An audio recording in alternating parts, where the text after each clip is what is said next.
Dear student, आदर्श की online class में आपका हार्दिक स्वागत है। अपना जो बुक का लास्ट चैप्टर है, अपनी बुक का जो लास्ट चैप्टर है और सबसे हार्ड चैप्टर भी बोलते हैं इसे, थ्योरेटिकल पोर्शन है पूरा का पूरा, और मेरे सिलेबस से ये बिल्कुल डिफरेंस है। फिर भी मैं इसको कोशिश करूँगा आपको अच्छा समझाने की, जहाँ तक हो उसके बेटर पढ़ाने की कोशिश करूँगा, लेकिन आपको इन पॉइंटों को ध्यान से समझना है। दुग्ध रसायन यानी पूरा का पूरा अपन डेयरी फार्म पढ़ेंगे, डेयरी केमिस्ट्री बोलते हैं। क्या बोलेंगे? Dairy chemistry.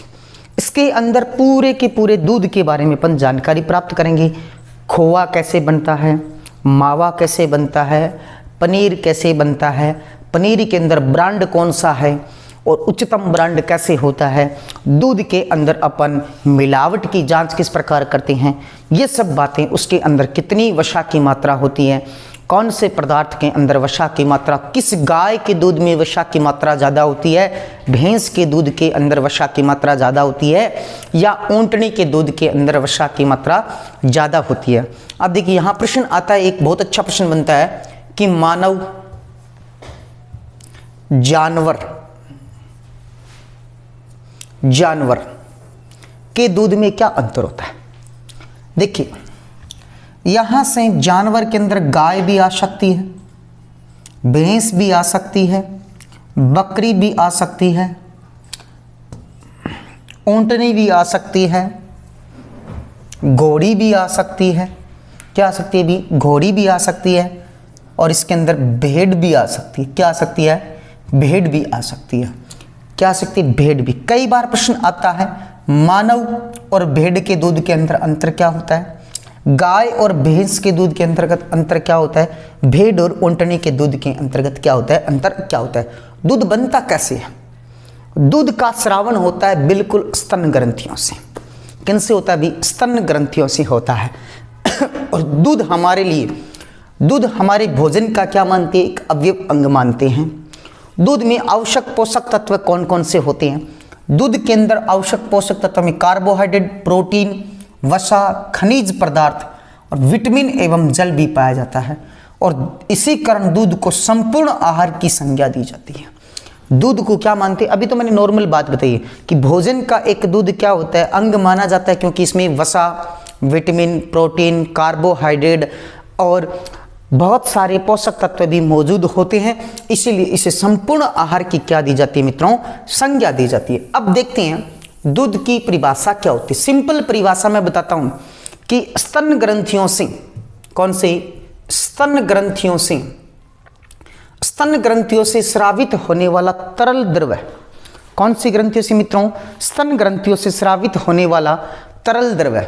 देखिए दूध स्तनधारी पशुओं के दुग्ध ग्रंथियों से प्राप्त एक तरल पदार्थ जो नवजात शिशु के लिए, नवजात शिशु पैदा होने के तुरंत पश्चात, यानी तुरंत पश्चात उसके पोषण के लिए स्रावित होता है। जो प्रथम बार दूध निकाला जाता है उसे कहते हैं मित्रों खीस। क्या कहते हैं मित्रों? खीस कहते हैं। देखिए जैसे अपन कहते हैं कि अपन स्तनधारी पशु होते हैं, उसके अंदर देखो दूध कौन देता है? जिनके अंदर क्या पाई जाती है? स्तन ग्रंथियां होती है। क्या होती है मित्रों? स्तन ग्रंथियां होती है। उसे अपन कहते हैं कि वो जीव जंतु सभी क्या देते हैं भी? दूध देते हैं। स्तन ग्रंथियां जिनके अंदर मौजूद होती है वो क्या देते हैं मित्रों? दूध देते हैं। अब देखिए इन दुग्धारू पशु की अपन बात करते हैं कि अपन ने यहां पर मैंने बोल दिया कि दूध स्तनधारी पशुओं की दुग्ध ग्रंथियों से स्रावित होने वाला एक तरल पदार्थ होता है जो नवजात शिशु को क्या प्रदान करता है भी? पोषण प्रदान करता है। यानी नवजात शिशु के पैदा होने के तुरंत बाद उसको प्रथम बार, देखिए प्रथम बार यदि स्तनपान करवाया जाता है, वो स्तनपान करवाने वाला दूध क्या होता है भी? खीस होता है। क्या होता है? खीस होता है। अब खीस क्यों स्तनपान करवाया जाता है? क्योंकि खीस के अंदर आईजी ज्यादा मात्रा में होती है। आईजी क्या होती है मित्रों? ज्यादा मात्रा में, यानी इम्यूनोग्लोबिन ग्लाइकोप्रोटीन उनके अंदर क्या होता है? ज्यादा मात्रा में मौजूद होता है। उनके अंदर क्या होता है मित्रों? ज्यादा मात्रा में होता है। चलिए मित्रों, अब अपन इसको पूर्णतः शुरू करते हैं। अब देखिए अपन क्या कहते हैं, यहां से देखिए, अपन चाहते हैं अपन की पहली परिभाषा दूध किसे कहते हैं। दूध का मतलब ये होता है कि स्तनधारी पशुओं से, स्तनधारी पशुओं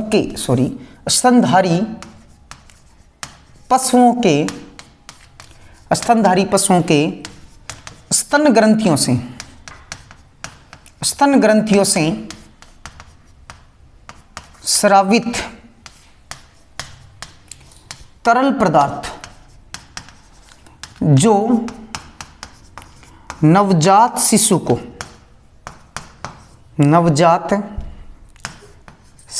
को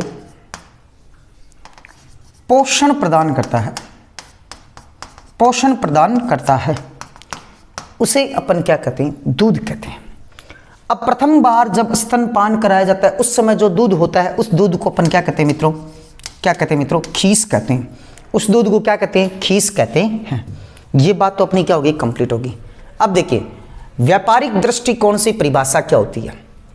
ये देखिए, एक या एक से अधिक स्वस्थ पशुओं से जिनका भली प्रकार से लालन पालन पोषण हुआ है, वत्स जनन के 15 दिन से पूर्व 10 दिन पश्चात स्वच्छ एवं ताजा लैक्टियल क्षरण प्राप्त होता है, उसे अपन दूध कहते हैं। यानी वत्स जनन के 15 दिन पहले, वत्स जनन के 15 दिन, कितने दिन भाई? 15 दिन पूर्व, और 10 दिन पश्चात जो अपने पास लैक्टियल क्षरण, क्योंकि दूध के अंदर लैक्टिक एसिड बैक्टीरिया दही के अंदर होता है, लेकिन लैक्टियल क्षरण प्राप्त होता है।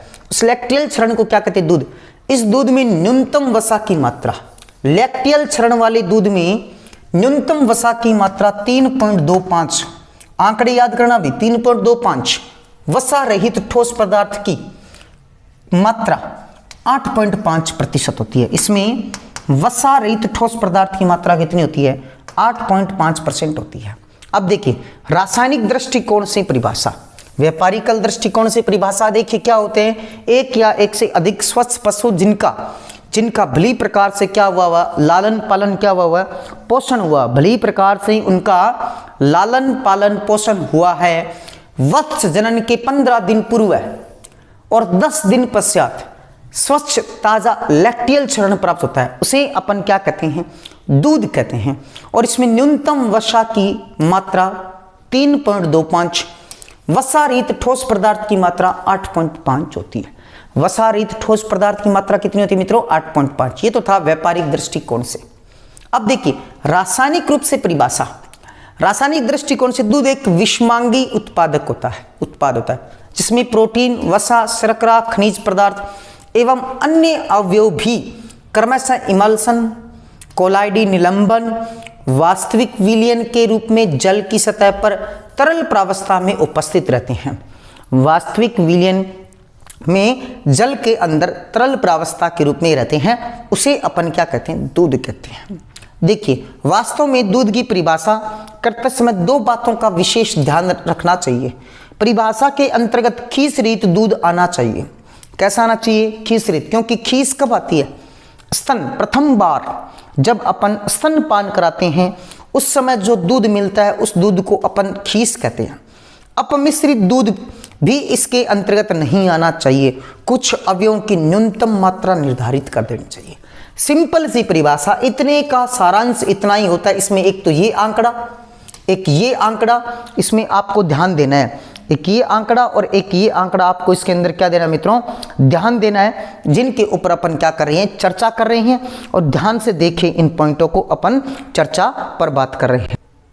चलिए मित्रों, अपन ने अभी परिभाषा बताई है कि स्तनधारी पशुओं के स्तन ग्रंथि से स्रावित होने वाले तरल पदार्थ को अपन क्या कहते हैं, द्रव्य कहते हैं, सॉरी दूध कहते हैं। उसके द्वारा अपन का क्या कहते हैं, शिशु को क्या प्रदान होता है, भी पोषण प्रदान होता है। ये बात तो अपनी यहाँ तक क्या होगी मित्रों, कंप्लीट हो गई। अब देखिए, अब अपन चाहते हैं इस पॉइंट को यहाँ से देखें।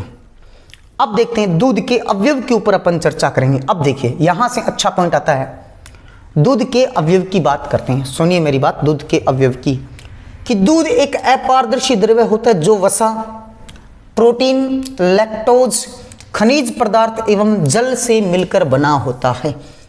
दूध क्या होता है मित्रों, एक अपारदर्शी होता है। दूध एक क्या होता है मित्रों, अपारदर्शी द्रव्य होता है जिसके अंदर वसा होती है, प्रोटीन होता है, लैक्टोज होता है, खनिज पदार्थ एवं जल से मिलकर बना होता है। दूध में भिन्न अवयवों की समान मात्रा में नहीं पाई जाती हैं, इसमें सदैव भिन्नता पाई जाती है। सदैव क्या पाई जाती है, भिन्नता। भिन्नता बहुत अधिक, बहुत ज्यादा होने के कारण क्या होता है, जैसे पशुओं को खिलाया जाने वाला चारा, कि दूध के अंदर क्या पाई जाती है, समान प्रकार का दूध नहीं होता, समान, कि उसके अंदर वसा, प्रोटीन, खनिज, इन सब की मात्रा समान नहीं होती है, क्योंकि पशुओं को दिए जाने वाला चारा ही उन पर क्या करता है, डिपेंड करता है। और साथ में पशु की क्या करती है, उम्र, फिर साथ में क्या काम करती है, जलवायु इत्यादि उनके अंदर ये वसा, प्रोटीन, कार्बोहाइड्रेट, जल, लैक्टोज आदि की मात्रा का डिपेंडेंट भाग होता है। भिन्न प्रकार की जाति भी होती है, जैसे गाय, भैंस, बकरी, भेड़ तथा ऊंट लिख रखा है, यहाँ होगा ऊंटनी, यहाँ क्या होगा, ऊंटनी इत्यादि का संगठन भिन्न होता है। इत्यादि का संगठन क्या होता है मित्रों, भिन्न होता है। इत्यादि का संगठन क्या होता है मित्रों, भिन्न होता। हाँ, अपन चर्चा करते हैं इन पॉइंटों के ऊपर। चलिए इस बात को आप समझते रहिए, देखते हैं क्या होता है इन पॉइंटों के अंदर। चलिए मित्रों, ऊंटनी शब्द होगा यहाँ पे। अब इस पॉइंट को समझिए कि दूध के अवयव, यहाँ देखना चाहिए आपको, पूरा इस पॉइंट को ध्यान से सुनोगे ही और सारे पॉइंट को अच्छी तरीके से समझने की कोशिश कीजिए। दूध एक अपारदर्शी द्रव्य होता है। दूध को मैंने क्या बोला कि दूध के अवयव पॉइंट है, इंपॉर्टेंट पॉइंट है ये, जेट के लिए सबसे इंपॉर्टेंट टॉपिक है ये, सबसे इंपॉर्टेंट टॉपिक जो कि एग्रीकल्चर से रिलेटेड है और फिर भी केमिस्ट्री के अंतर्गत है, इसे डेयरी केमिस्ट्री कहते हैं। दूध एक अपारदर्शी द्रव्य होता है जिसके अंदर वसा होती है, प्रोटीन होता है, लैक्टोज होता है, खनिज पदार्थ होते हैं, इन सब से मिलकर बना होता है, साथ में जल भी होता है। इनके भिन्न भिन्न अवयव होते हैं, ये सब भिन्न भिन्न अवयव होते हैं, उनकी समान मात्रा नहीं पाई जाती है और इनके अंदर सदैव क्या पाई जाती है, भिन्नता। और इन भिन्नता पाए जाने का कारण बहुत सा कारण होता है। पहला कारण पशुओं को खिलाया जाने वाला चारा, दूसरा कारण होता है पशु की उम्र, तीसरा कारण उसकी क्या होगी मित्रों, जलवायु, ये सब होते। इसके अलावा पशु की जाति भी होती है, कौन कौन सी, गाय का दूध होता है उसके अंदर वसा, प्रोटीन, कार्बोहाइड्रेट की मात्रा अलग होती है। भैंस के दूध के अंदर अपन बात करते थे उसके अंदर अलग होती है। उसके बाद भेड़ के दूध की बात करते हैं, बकरी के दूध की बात करते हैं। ऊंटनी के दूध, यहाँ ऊंट लिख रखा है, इस शब्द की जगह क्या लिखोगे यहाँ पे, ऊंटनी का दूध होता है। ऊंटनी का क्या बात करेंगे अपन, दूध की बातें करते हैं। इनके संगठन में भी भिन्नता पाई जाती है। दूध में पाए जाने वाले अवयवों को उपस्थिति के आधार पर दो भागों में बांटा गया है। यहां से अच्छा प्रश्न बनता है, दूध में पाए जाने वाले अवयवों की उपस्थिति के आधार पर उनको कितने भागों में बांटा गया है, दो भागों में। पहला वसा, दूसरा वसा रहित ठोस पदार्थ। यानी पहला वसा, जिस दूध के अंदर क्या होती है, वसा होती है, और दूसरा दूध जो बांटा गया है उसमें क्या नहीं होती, भी वसा नहीं पाई जाती है। अब देखिए यहां पर देखिए अपन चर्चा करते हैं। अपन ने बोला जल इन दोनों प्रकार के अवयवों में वाहक के रूप में कार्य होता है। यानी पहला पॉइंट जो भागों में उपस्थिति के आधार पर, यानी इन भिन्न भिन्न अवयवों में उपस्थिति के आधार पर दूध को दो भागों में बांटा गया। पहला जिसके अंदर दूध में वसा होती है, दूसरे प्रकार का दूध लेंगे उस वो क्या होगा, वसा रहित होगा, केवल वसा की बात करते हैं। आप सभी को पता है दूध में मिलावट होती है, तो सबसे पहले लोग इसके अंदर पानी मिलाते हैं। मिलावट में पानी मिलाते तो इन दोनों के अंदर भी क्या होता है, पानी तो मौजूद होता ही है, पानी तो क्या होता है, मौजूद होता है। पहला पॉइंट अपना दुग्ध वसा, मिल्क फैट की बात करते हैं। दुग्ध वसा दूध का एक क्या होता है, मुख्य अवयव होता है। यानी दुग्ध वसा दूध का एक क्या होता है, मुख्य अवयव होता है। सबसे अधिक भिन्नता रखता है ये, सबसे अधिक क्या रखता है, भिन्नता रखता है। क्यों रखता है? क्योंकि अलग अलग जाति के पशु जैसे गाय, भैंस, बकरी, घोड़ी और ऊंटनी एक्सेट्रा इत्यादि के दूध के अंतर्गत वसा की मात्रा में भिन्नता पाई जाती है, वसा की प्रतिशत मात्रा में। यानी इन सब का आप लोग समझते हो, डेयरी पे देते हो तो इन सब के दूध के अंदर फैट क्या आता है, अलग अलग आता है। तो ये सबसे क्या होता है, भिन्न होता है। वसा दूध में पाइसीकरण के रूप में, पाइस मतलब इमल्सन के रूप में क्या होता है, उपस्थित रहती है। वसा के अंदर होता है ना, वसा में दूध होता है, वो पाइस के रूप में उपस्थित रहता है, इसीलिए आसानी से पच जाता है। अब बताइए, कई बार लोग कहते हैं भेड़ का जो दूध होता है, किसका, भेड़ का जो दूध होता है वो आसानी से नहीं पचता है, आसानी से नहीं पचता है, किसके, मनुष्य के शरीर में। और कुछ लोगों का मानना है जो ऊंटनी का दूध होता है वो भी क्या नहीं पचता है, आसानी से नहीं पचता है, क्योंकि इनके अंदर फैट की मात्रा क्या होती है मित्रों, ज़्यादा होती है। इनके अंदर किन की मात्रा ज़्यादा होती है मित्रों, फैट की मात्रा ज़्यादा होती है, तो दूध क्या होता है, गाढ़ा होता है। अब ध्यान देना कि बच्चा होता है, बचपन की बात करते हैं, बचपन में किसी स्टूडेंट की बात करते हैं, किसी भी प्रकार की बात करते हैं, बच्चा यदि दूध पीता है, बच्चा क्या पीता है, दूध पीता है, यदि उस महिला के स्तन ग्रंथियों से, स्तन ग्लैंड से यदि दूध का स्रावन कम होता है तो बच्चे का पोषण कहां से होता है, बचपन में। बचपन मतलब उस शिशु अवस्था की बात करते हैं। तो बच्चे की माता के स्तन ग्रंथियों से दूध का स्रावन कम होता है, तो उस समय बच्चे को दूध तो पिलाना पड़ता है। हॉस्पिटल के अंदर क्या होती है, मिल्क होता है, उसके अंदर मिल्क लैब होती है, उससे दूध मिलता है। लोग दूध का क्या करते हैं, महिलाएं दान करती हैं, दूध का क्या करते हैं, जिस प्रकार रक्तदान होता है ना, रक्तदान उसी प्रकार महिलाएं मिल्क के अंतर्गत, मिल्क लैब होती है, मिल्कशाला भी होती है, मिल्क लैब के अंतर्गत महिलाएं दूध का क्या करती है, दान करती है। वो दूध हॉस्पिटल के अंतर्गत तो अपने को मिल जाता है, हॉस्पिटल के अंतर्गत तो अपने को मिल जाता है, जबकि घर पे आकर उसी महिला के यदि दूध कम होता है तो वो महिला कौन सा दूध पिलाती है, उस समय महिला बकरी का दूध पिलाती है। क्या पिलाती है, बकरी का दूध, क्योंकि बकरी का दूध आसानी से क्या हो जाता है मित्रों, पच जाता है, आसानी से क्या हो जाता है, पच जाता है। जबकि भेड़ और ऊंटनी का दूध नहीं पिलाते हैं, गाय का भी पिलाते हैं कुछ लोग, लेकिन ज़्यादातर बकरी का पिलाते हैं, क्योंकि भेड़ और जो ऊंटनी का दूध होता है वो पचता नहीं है, उसमें फैट ज़्यादा होती है। क्या होती है भी मित्रों, फैट ज़्यादा होती है। अब देखिए अपन इसी पॉइंट पे चर्चा करते हैं, किसके रूप में होता है भी वसा, उसमें इमल्सन के दूध में वसा होती है वो पाइस के रूप में होती है, ताकि दूध क्या हो सके, आसानी से पच जाता है। दूध में उपस्थित वसा गोलिकाओं के रूप में पाई जाती है, जिसे आसानी से दूध से अलग किया जाता है।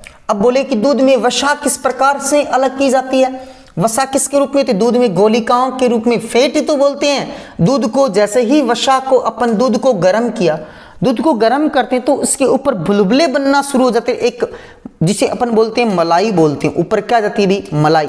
मलाई क्या होती है, वहां पे फैट होती है, मलाई वहां पे क्या होती है, फैट चेक होता है उसमें। उस यदि दूध अपन ने घर के अंदर दूध को मशीन के अंदर डाला, जिसे अपन बोलते हैं क्रीम सेपरेटर के अंतर्गत डाला, क्योंकि जिसे अपन क्रीम निकालते हैं, क्रीम निकालने का काम मतलब क्या करते हैं, क्रीम सेपरेटर मशीन होती है। क्रीम सेपरेटर मशीन के अंदर अपन ने दूध को डाला, तो दूध को डालने से उसे अपन क्या निकाल ली, घर के अंदर उससे क्या निकाली मित्रों, क्रीम निकाल ली। तो क्रीम निकालने के बाद अपन दूध को क्या करते हैं, गर्म करते हैं। क्या करते हैं मित्रों, गर्म करते, तो उसमें वसा गोलिकाओं के रूप में नहीं होता है, क्योंकि उसमें से जितनी भी वसा थी वो अपन ने क्रीम सेपरेटर की सहायता से क्रीम के रूप में उसको क्या कर लिया मित्रों, निकाल लिया। तो वसा किसके रूप में पाई जाती है भी, गोलिकाओं के रूप में पाई जाती है, जिसे दूध से आसानी से अपन क्या कर सकते हैं, पृथक कर सकते हैं। देखिए दूध की वसा के मुख्य अवयव, दूध की वसा क्या होती है, मुख्य अवयव होता है। वास्तविक वसा फॉस्फोलिपिड, स्टीरॉल तथा स्वतंत्र वशीय अम्ल पाए जाते हैं। यहां देखिए वसा के अंतर्गत क्या क्या पाया जाता है। एक तो होता है फॉस्फोलिपिड, क्या होता है, एक नंबर क्या होता है अभी, फॉस्फोलिपिड पाया जाता है।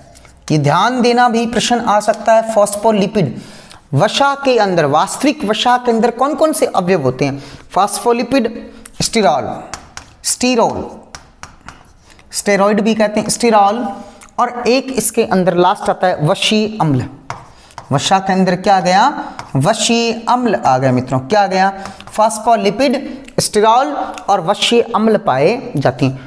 दुग्ध वसा में सर्वाधिक ओलिक अम्ल पाया जाता है, जो कितने प्रतिशत होता है, 33%। यहां से इंपॉर्टेंट प्रश्न जेट के लिए, दूध के अंतर्गत जो दूध होता है उस दूध के अंदर क्या होती है, वसा, वसा के अंदर ओलिक एसिड होता है। उस ओलिक एसिड की मात्रा कितनी होती है, 33% होती है। ओलिक एसिड की मात्रा कितने प्रतिशत होती है मित्रों, 33% होती है। और वसा के घटक कौन कौन से होते हैं, फॉस्फोलिपिड, स्टीरॉल्स और वशीय अम्ल होते हैं। क्या होते हैं मित्रों, वशीय अम्ल होते हैं, जिनके ऊपर अपन क्या कर चुके हैं, चर्चा कर चुके हैं। यानी दुग्ध वसा के अंतर्गत मैंने बात की है। दुग्ध वसा दुग्ध का क्या होता है, मुख्य अवयव होता है। सबसे अधिक यही भिन्नता रखता है, सबसे अधिक क्या रखता है, यही भिन्नता रखता है, क्योंकि ये भिन्नता रखने का कारण पशुओं की प्रजाति होती है। क्या रखता है, पशुओं की प्रजाति। और दूध किसके, दूध के अंदर वसा होती है, वो पाइस के रूप में होती है। यदि दूध के अंदर वसा पाइस के रूप में नहीं होती है तो उसका आसानी से क्या नहीं होता है, पाचन नहीं होता है। पाइस के रूप में होती है तो पाचन हो जाता है। और वसा गोलिकाओं के रूप में पाई जाती है, जिसे दूध से अपन क्या कर सकते हैं, अलग कर सकते हैं। अब देखिए अलग नहीं कर पाते हैं। अब इस मौसम के अंदर घरेलू जो प्रक्रिया होती है उसमें लोग क्या करते हैं, घर में मशीन रखते हैं, क्रीम सेपरेटर, क्रीम सेपरेटर नामक की एक मशीन होती है क्रीम निकालने की। उसे महिलाएं घर के अंदर क्या निकाल लेती, क्रीम निकाल लेती है। तो उस दूध में वसा गोलिकाओं के रूप में निकाल जाती है। वसा के अंदर कौन कौन से अवयव होते हैं, फॉस्फोलिपिड, स्टीरॉल्स और वशीय अम्ल होता है। कौन कौन से होते हैं भी, फॉस्फोलिपिड, स्टीरॉल और अपने पास क्या होता है, वशीय अम्ल होते हैं। अब देखिए इसके अंदर वास्तविक वसा के अंतर्गत, अभी तो शुरुआत हुई इसके अंदर। अब देखिए वसा, दूध की जो वसा होती है उस वसा के अंदर सर्वाधिक मात्रा में स्वतंत्र अम्ल क्या होता है, ओलिक अम्ल पाया जाता है। और ओलिक अम्ल की प्रतिशत मात्रा कितनी होती है, 33% मात्रा में उसके अंदर क्या पाया जाता है मित्रों, ओलिक अम्ल पाया जाता है। अब देखिए सबसे ज्यादा मात्रा में कौन सा अम्ल बताया मैंने, ओलिक अम्ल बताया। इसके बाद पोमेटिक अम्ल कितने प्रतिशत होता है, 25% होता है। इसके अंतर्गत देखिए वसा, दुग्ध वसा में कुल मिलाकर 43%, 25% और 33%, 43%, 25% और क्या होता है अभी 33% की बातें होती। देखिए इसके अंदर देखिए दुग्ध वसा में सर्वाधिक ओलिक अम्ल 33%, पोमेटिक अम्ल 25% और उसके बाद कुल मिलाकर दुग्ध वसा के अंतर्गत 43% असंतृप्त वसा पाई। ये बात तो अपन ने यहां तक कर ली मित्रों, यहां तक कर लिया ना। देखिए इस दुग्ध वसा की अंतर्गत की बात करते हैं।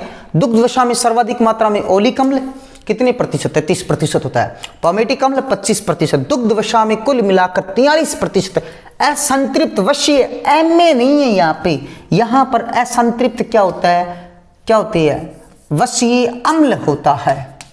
असंतृप्त क्या होता है यहाँ पर, वशीय अम्ल। ये त्रुटि है इसके अंदर। तथा 57% संतृप्त वशीय अम्ल पाए जाते हैं। 57%। देखिए इसके अंतर्गत बात करते हैं कि इसमें 43% क्या होती है, असंतृप्त वशीय अम्ल होता है। 57% उसके अंदर वशीय अम्ल होते हैं। वसा एक ऊर्जा का एक अच्छा स्रोत होता है। वसा एक ऊर्जा का क्या होता है मित्रों, अच्छा स्रोत होता है। 1 ग्राम दुग्ध वसा से 9.3 कैलोरी ऊर्जा प्राप्त होती है। यह लाइन बहुत अच्छी है, ध्यान देना भी। मैंने क्या बोला है, 1 ग्राम दुग्ध वसा से 9.3 कैलोरी ऊर्जा प्राप्त होती है। कितनी कैलोरी ऊर्जा प्राप्त होती है, 9.3 कैलोरी। और लगभग 55 से 60%, लगभग कितने से, लगभग 55 से क्या होती है, लगभग 55 से क्या हो गई, 60% भाग माना जाता है। यानी 1 ग्राम जो दुग्ध होता है उसके अंतर्गत 9.3 क्या होती है, उसके अंदर वसा पाई जाती है।